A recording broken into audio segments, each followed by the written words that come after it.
And so, next, gagawin naman natin yung Lab 10 Part 1, Standard ACLs. And, may requirements tayo dito. Sabi, configure standard ACLs to achieve the following requirements. Dapat si computer, itong mga to, computer na to, lang ang makapag-access kay server 1 natin. Ayan. And si PC4, which is ito, dapat hindi niya mapingtong dalawang to. Ayan, yun yung requirement natin. So, first, dito muna tayo sa R2 natin. Ayan. ConFT enable ConFT terminal. Tapos, access list 1 permit. And so, permit natin yung mga computers or laptops na nandito sa network 192.168.1.0 na makapag-communicate sa ating sa ating server 1. So 0.0.0.255. Tapos dapat din may specify natin kung ano yung lalabas dito or papasok, kung yung packets ba natin ay lalabas or papasok. And so interface F00. And so saan galing yung packets natin kung sakaling piping natin? Dito. Ngayon pag pumasok siya dito, and ito yung may rule kasi na kung ano yung pinakamalapit, yun yung tatawagin natin. Pinakamalapit sa destination at destination na ipiping natin.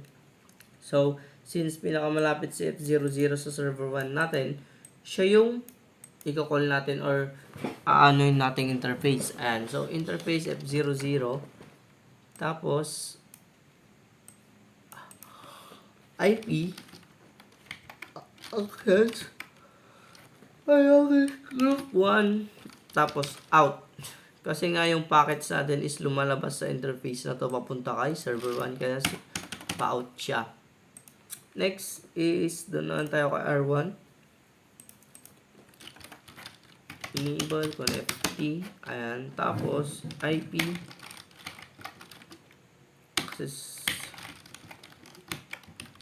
Access list 1. Deny natin si 192.168.2.14.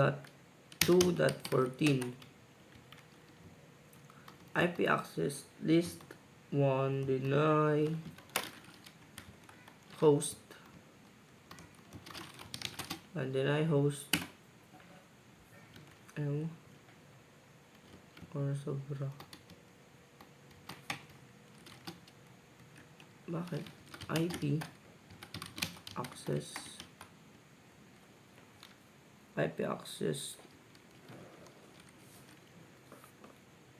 hindi access list 1. Ayan, so deny host 192.168.2.14. Ayan, so okay na din.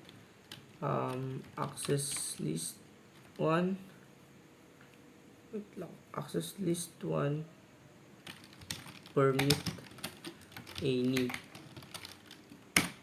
And tapos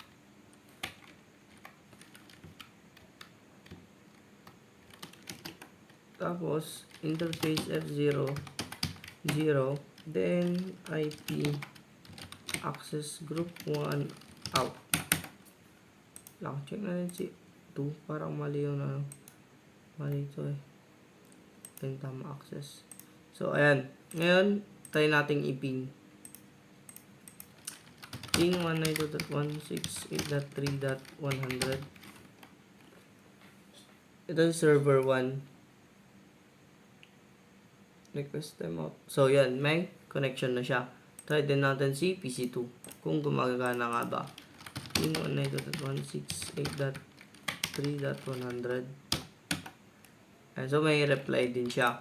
Ngayon, dun tayo sa second requirements. Dapat si PC4 hindi makapag-communicate sa ating PC1 and PC2. So ping 192.1. Gamit yung PC1, piping natin si PC4 168.2.14.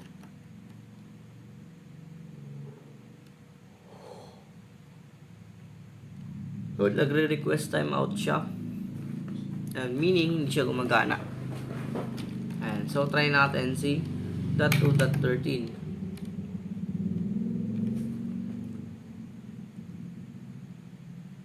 Ayan. So, napiping natin si .13 using tong dalawang to. And si 14 naman, hindi natin maping kasi nga, dininay natin yung access niya kay route. Dininay natin yung mga access dun sa iba't ibang natin, address. So, yun lang sa ating Standard ACLs Part 1.